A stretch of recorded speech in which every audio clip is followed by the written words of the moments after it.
রমজান মাস নিজেই একটি বরকতময় মাস।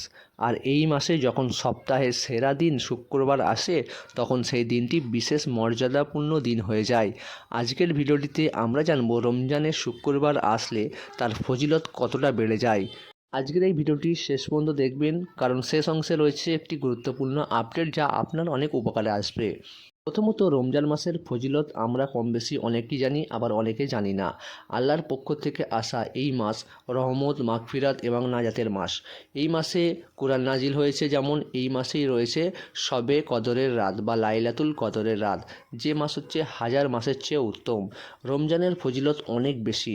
এই মাসে প্রতিটি ফরজ নামাজের সওয়াবের পরিমাণ অনেক গুণ বেড়ে যায়, তেমনি নফল নামাজেরও সওয়াবের গুণ অনেক বেড়ে যায়। এই মাস হচ্ছে বরকতময় মাস।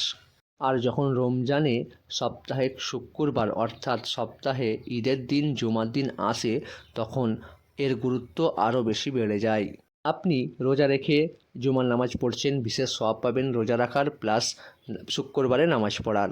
এই দিনে বিশেষ একটা সময় আছে, যে সময়ে দোয়া করলে দোয়া কবুল হয়।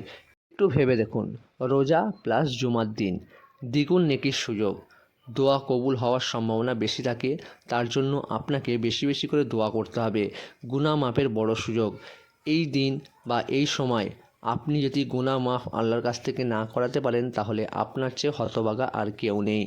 কারণ এই মাস খুবই গুরুত্বপূর্ণ একটি মাস, যে মাসে যত বেশি দোয়া করবেন আল্লাহর কাছে, আল্লাহ আপনার সমস্ত দোয়া কবুল করে নেবে। এবারে আমরা জানব রমজান মাসে যখন শুক্রবার আসবে, সেই দিনে আমাদের করণীয় কী থাকবে বা কী কী কাজ আমরা করব। এই দিনে আমরা বেশি বেশি করে দরুদ শরীফ পড়ব। দিনে যতটা সময় পাবো, যতটা বেশি পরিমাণে পারবো দরুদ শরীফ পড়ব। এছাড়া কোরআন তেলাওয়াত করতে পারেন এবং জুমার নামাজটি মনোযোগ সহকারে আদায় করুন। আর এই দিন যে বিশেষ সময়ে দোয়া কবুল হয়, সেই সময়টি হলো আসর থেকে মাগরিব পর্যন্ত। এই সময় আপনি বেশি বেশি করে দোয়া করুন। এই সময় দোয়া করলে আল্লাহ তাআলা দোয়া কবুল করে নেয়। তাই জন্য আমরা এই সময় এই দিনে বেশি বেশি করে দোয়া করার চেষ্টা করব। সাথে এই দিন আমরা বেশি বেশি করে দান সদকা করার চেষ্টা করব। দান সদকা করলে আপনার রিজিক কখনোই কমে যাবে না। পবিত্র এই রমজান মাসে সপ্তাহের সেরা দিনে আপনি যদি দান করেন, তার সব অনেক বেশি পাবেন ইনশাআল্লাহ।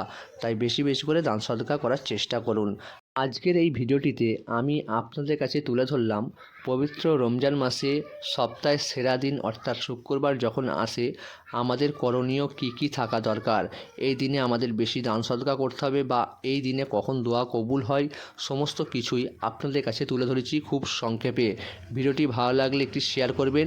ইসলামিক ভিডিওগুলি পাওয়ার জন্য চ্যানেলটিকে সাবস্ক্রাইব করে রাখবেন। আসসালামু আলাইকুম ওয়া রাহমাতুল্লাহি ওয়া বারাকাতুহু।